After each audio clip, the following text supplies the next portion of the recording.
started to learn how to foil. I thought I'd give you an update on what I've learned and some of the things that I think might be helpful. Some of the things that may not be easily to find on the internet. The problem with this new sport is there's very little information out there. So as you can see from some of the videos I've been posting, I'm up and going, and it's now just a case of trying to get longer rides and a lot more control. The biggest things that I have learned have been boom, nice and high, probably about this high when you're on the board. Reason being is that you want to be able to pull down on the boom in order to control the lift. It also pulls you more upright, keeps your weight centered over the board, which is what you're looking to do to try and control the foil. Because of that, longer harness lines. Harness lines I tend to use mainly when I'm not planing, to get planing, but once I'm actually up and running, it's 50-50, sometimes I'm in, sometimes I'm out, but because they're quite long, as soon as I'm actually up they normally drop out. But because you've got a high boom, you want to be able to get in and out nice and easily. Harness lines for me are from about there to there, and that's about right for me. I actually normally sail windsurfing with very short harness lines, so it's been a bit of a learning curve on that one. The other thing is foil position. As I've said before in other videos, about 110 kilos, so probably on the upper, maybe just slightly over the limit of what the foil can handle. We're using a Hover 142, lots of volume, does early playing, it is a good board. The problem I've got is that the foil is one size fits all, so it doesn't matter if you're 60 kilos or 110, it's the same size foil. There's not a lot you can do. However, what you can do is you can adjust the rear trim, and I've always now got this on its maximum downward deflection. The other thing that I have done is I've moved everything forward, and the reason I've done that is the sensor of lift of the foil I've worked out is around about here. It's between 25 to about 33% of the distance, this area here. So what ideally is happening is the lift from the foil is being produced here, which is obviously upwards, and I need to be able to control that, so I need to have my weight balanced either side of that. So what I've done is I've worked out where that position is on the board, and I've now positioned that in between my foot straps. I have my foot straps fully forward. Reason being is because it's to get me planing earlier, and because of that, this position is the absolute front of the fin box. If anything, I've actually got two screws in the second position, so it's ever so slightly further forward. So this position here is directly in between my feet. My rear foot straps are now in their fully forward position, and that actually seems to work quite nicely. If you've got it right at the very back, you're going to find that it's nice and stable, but all you're doing is windsurfing. When you get plenty of speed, you can lift the board out of the water, but it's a lot of effort on your back leg, and as soon as you relax, the board will then come back down again, because everything is being pushed forward. Your weight is forward, which is pushing for the foil forward, which is obviously not producing lift. If you have it all the way forward and then you have your back foot strap right at the back, then what you're actually doing is you're producing a huge backwards motion, which is producing lift, but the problem is that if you're at a slow speed, you will stall the foil. And the way that feels is the board rises, slows down, you get a gurgling noise, and then it just drops. And that is where the foil has stalled. So the ideal thing is as soon as you start feeling and hearing that gurgling noise, you want to try and get your weight forward, level it up, and if possible increase your speed slightly.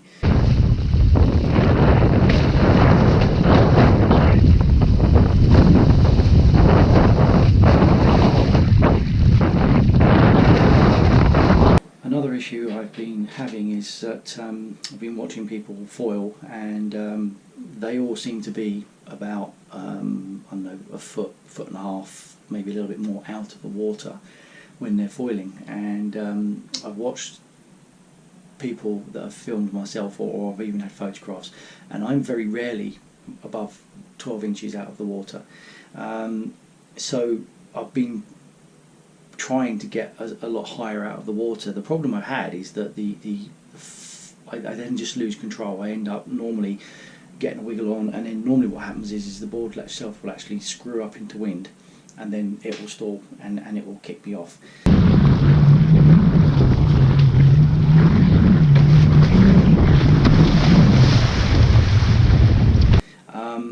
And then I had a bit of a revelation the other day that most of those people are sailing on 90 to a metre long mast.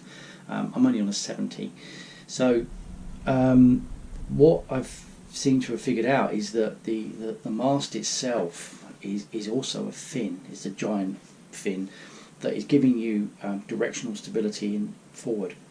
And the higher you come out of the water, less and less and less of that mast is in the water, so you're actually getting a much smaller fin. So now you're starting to get less resistance to the side, and I saw on a piece of video where it was looking down, and you can see the board start to move upwind, and there is cavitation happening on the mast itself, and then shortly afterwards it stalls.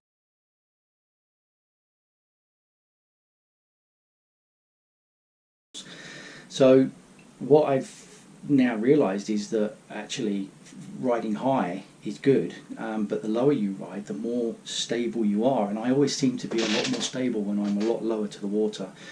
I also feel that I'm not riding high and staying high because I keep touching down, but where I sail is really choppy, so it actually mostly is where the waves are hitting the bottom of the board rather than me keep going down. This was proven last week. I had to go on a different foil. I had to go on a slingshot foil which had a 90 centimetre mast. I came up and I just went, and I was going along for a good 300-400 metres, and I didn't touch the water once. However, from the guys on the beach were saying that I was probably, I don't know, 20 to 25 inches out of the water compared to my normal sort of 12 to sort of 15 inches, so I was a lot higher out, and I did feel in control. When I then got a bit higher still, exactly the same thing happened. I screwed into wind and then it stalled. So what I've now realised is it's not a problem riding lower. If I want to go higher, I've got to get a longer mast. So you know, if you're in very choppy water, you're going to keep touching down all the time. The higher you go, the less fin resistance you've got. So think of if you've gone from a sort of, I don't know, a 40 centimetre fin, and you've now gone to a 20 centimetre fin, as you slow down, you are going to get sideways and you will spin out. And of course, if you spin out, you're going to cavitate. That will suck the air down and then onto your foil, which will cavitate, and then it will spin out and it will stall. And the foil just simply stops working and you drop. So that's an indication that you've sort of spun out and cavitated. So I'm now a little bit more happy with the fact that it's not necessarily something I'm doing wrong. It's a limitation of the kit that I've got. So I'm going to be a bit more happy with riding a little bit lower and foiling, but not quite as high. The other limitation is that because the foil is one size fits all and it's quite small compared to my size, if you think of it as a wing, if you load up a wing, the only way that you can change the lift is to increase the angle of attack, but you can only do that to a certain amount before it stalls. And the other way, which is the probably more efficient way, is to actually go faster, so you put more flow over it.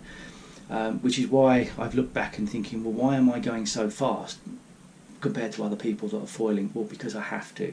In order to create the same amount of lift to lift my body weight, I have to go faster. The downside of that is the faster I go, the more responsive the foil is. So then you're going a lot faster, so everything's a lot more tippy, and yes, you are moving around. Whereas if you're slower, everything seems to happen a little bit slower. So again, it's a limitation of the kit. I think it's been a good thing because I used a different foil last week, and it felt a lot easier because it was a lot more stable. Because I was going slower, it was slightly bigger, it had a longer mast. So the Naish foil, I really do feel is probably designed for someone around about 85, 90 kilos, something like that. If you're smaller, it's not a problem.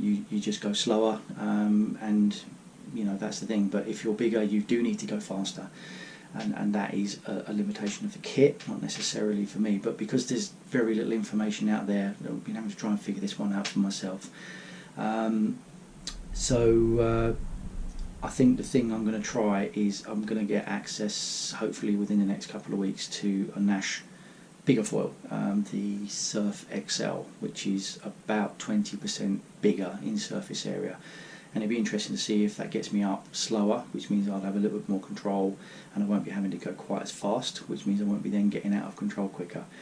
Being able to foil slower is nice, but the problem is if you're going slow, you have a big angle of attack, which means that you're right on the limit of stalling all the time, and you can tell when you stall because the board just drops. It doesn't nose down, it just drops. And I've got a couple of little bits of video which I might be able to show you that probably now. Another thing I've learnt as well is that mast foot position, going back to windsurfing, usually when you use the bigger sail you used to put your mast further forward. This has a double whammy in the foiling. Generally a bigger sail is heavier, and what we're looking at is a balance point that is between your legs, between your feet. So if you put a bigger sail on, it's going to be heavier, in which case you've now got much more weight and a lever, so you've got a moment that is a lot bigger because you've got a heavier sail on it. If you then put the sail further forward, you increase the amount of the arm, you increase the length of the arm, so the centre of gravity and the moment moves even further forward. So I did one session where I was out on a 7, a little bit windy, and I thought, well, I'll put the mast foot forward, and I just found it almost impossible to keep the nose of the board up. It was just windsurfing the whole time, and you can see that I'm just coming up and dropping down. And that's because if you look at the leverage, the distance that I've increased it, plus you've added probably an extra 2.5 kilos, with that centre of gravity now being moved forward, it was enough to keep the nose of the board down all the time.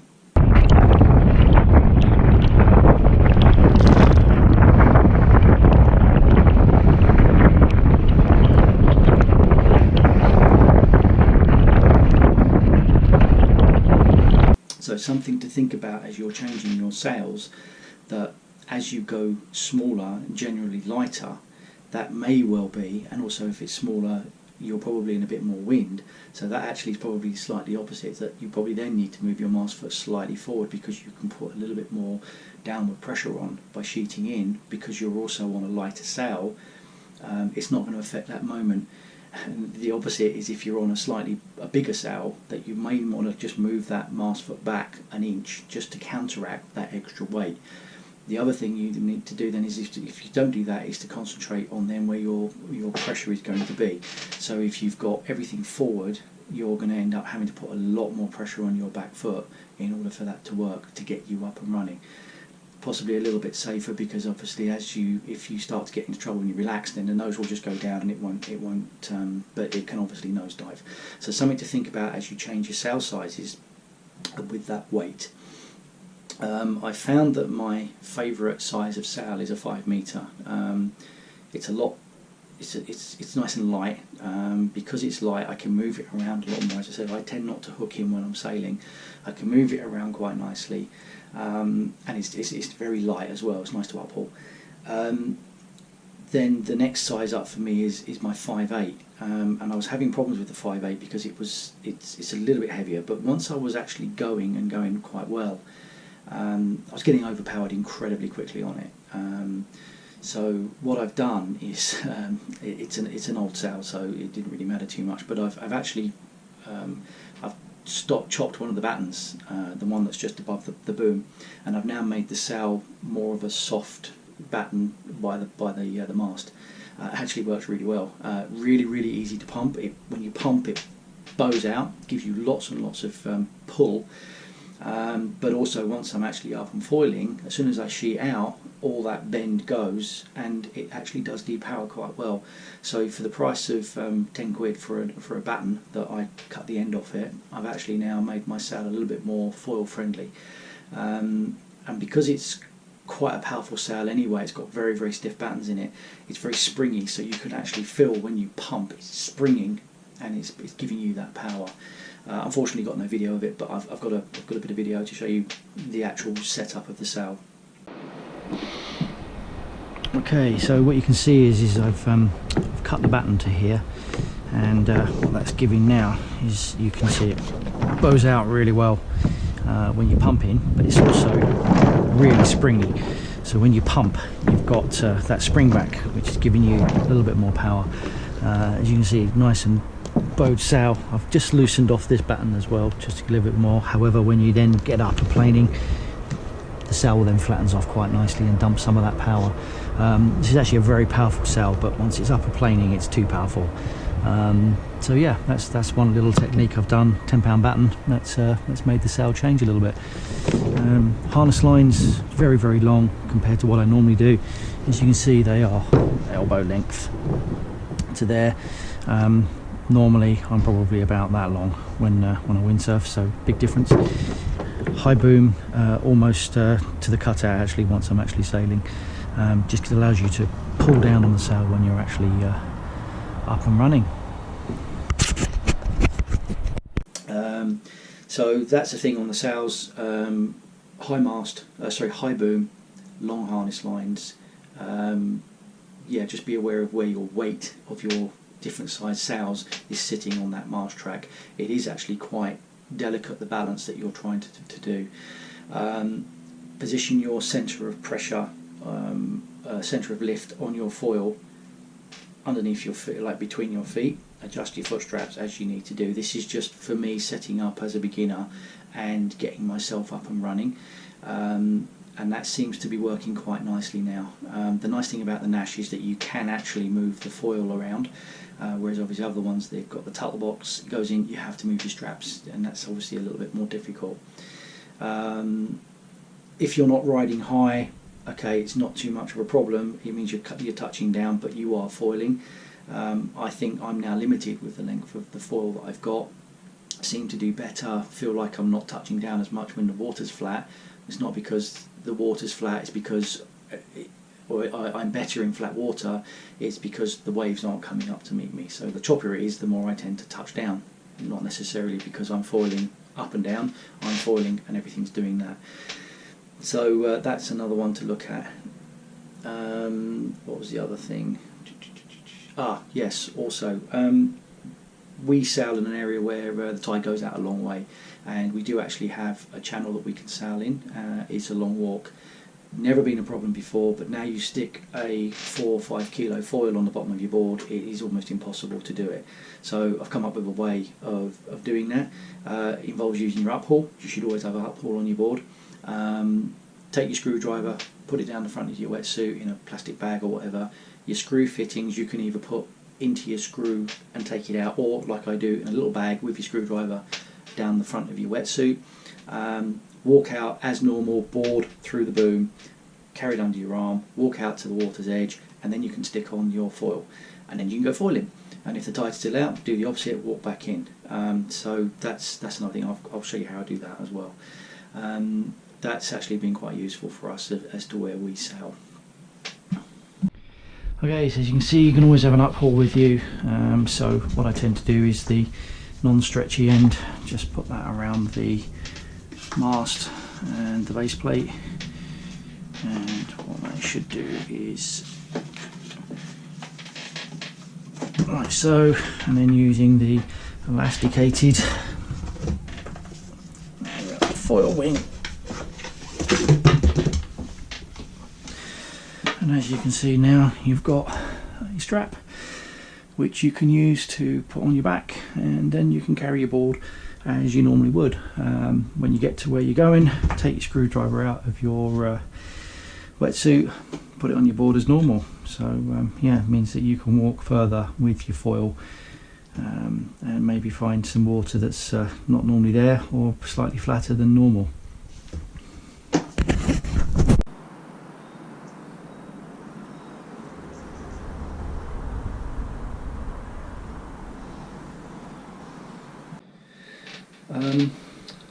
As for technique, I think I've nailed my pumping. The good thing is early on in my first video 3 months ago, I just said my windsurfing fitness was non-existent. That's now back. I'm able to go out for a lot longer, spend a lot of the time pumping and getting going. Even my windsurfing has now improved to the fact that I can get going in a lot less wind than before. And again, I figured out what I was doing wrong insofar as technique. What was happening is the boards themselves, when they're not planing, because you've got this very long foil mast and you've got the foil, the board will go upwind, not planing, and you can go upwind really, really well, no problem at all. When you hit a gust, you then bear off and you then start to pump. And what's happening is that was finding it quite hard to actually get planing, even though there should have been enough wind. And I think the problem is that because you are so upwind when you're bobbing out, that when you bear off, you actually don't really bear off. You just bear off from onto a reach. You have to bear off onto a broad reach. You've got to bear off properly, and that's what I wasn't doing. So now what's been happening is I bear off a lot more, and the sail itself, as soon as you get on a broad reach, it actually then pulls you upright. And when you feel that sail pulling you upright, generally you're going to be, and pulling forward along the front of the board, that's generally saying, yeah, you're on a broad reach.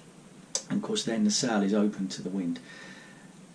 Get the sail forward, nice and still. Let the board start to pick up a bit of speed, and as soon as you feel that there is a bit of wind in that sail, that's going to be enough to get you going. A good couple of pumps, and on the second pump, I now try to get my front foot in the foot strap, and it works almost every time. If I then get my foot in the foot strap and the board hasn't slowed down, I then 2-3 more pumps, and because I've got my foot in the foot strap, I'm now shooting that board forward.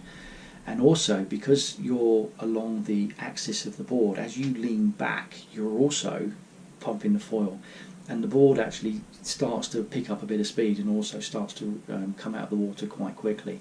And then just go really still and hope that everything's sorted, and you generally find the board will then stay as it is and accelerate. What I was doing was this frenzy of pumping, and because the wind is not that strong, I was actually almost destroying all of the lift in the sail. So it's that once you feel the board has started to plane, actually just rest a sec, let everything settle, and then you can start to pump the sail a bit more as you need to, and also pumping the board.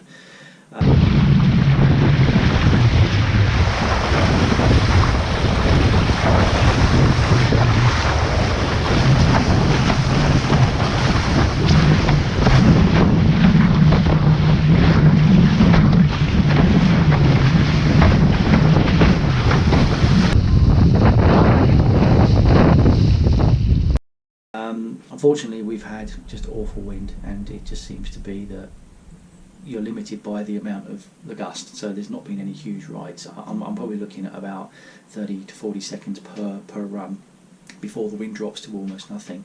I've had a couple of times where I've been up and going, and it's been absolutely amazing. Just sheeted out, it feels lovely. I'm going along, and you get a little gust, so you control it, and then you pick up a knot, and then you sort yourself out, but the board doesn't slow down. And you get another little gust, and nose starts to rise, you sheet in, you control it, you pick up another knot, and you keep doing that, and each time you increase speed until you get to the point where you are going so fast with no way of slowing down, because you can't lean back, you can't sheet out anymore, and you're just going faster and faster and faster, and it is completely quiet. Even the sail is making all sorts of noises you've never heard before, because there's no noise from the water. And that is one of the things I've still not figured out, because I tried going upwind and the nose lifted and kicked me off. I tried sheeting out and just surfing it. Okay, as soon as I took the mast foot pressure off, so for me most of the time it is just a case of just let go and bail out. So that's going to be the thing for the winter. But the pumping, it definitely is a technique. Once you get it, you've got it. And it's incredible how much more efficient it is. I've used it with 7.2, 5.8, 5 metre, 4.5, and I actually believe on one of the days I probably would have been okay on a 3.5 metre sail. So this is supposedly a light wind sport. However, I am going to carry on going when it's windy. Friends of mine have just been to the Canary Islands. They were out on 2 point somethings and they were fine. You know, just smaller sail. Obviously, it's a big light board, so if it's really windy, it's going to get blown around. So there is going to be a limit to it. But getting out, as long as the water is not horrendously choppy, it's good fun. So I hope you enjoy some of the little videos I've got. Just going to try and tell you some of the technique, some of the little tips I've got, some of the things I've done. Probably going to be my last one of these videos for a while, because we're starting to come into the winter here now.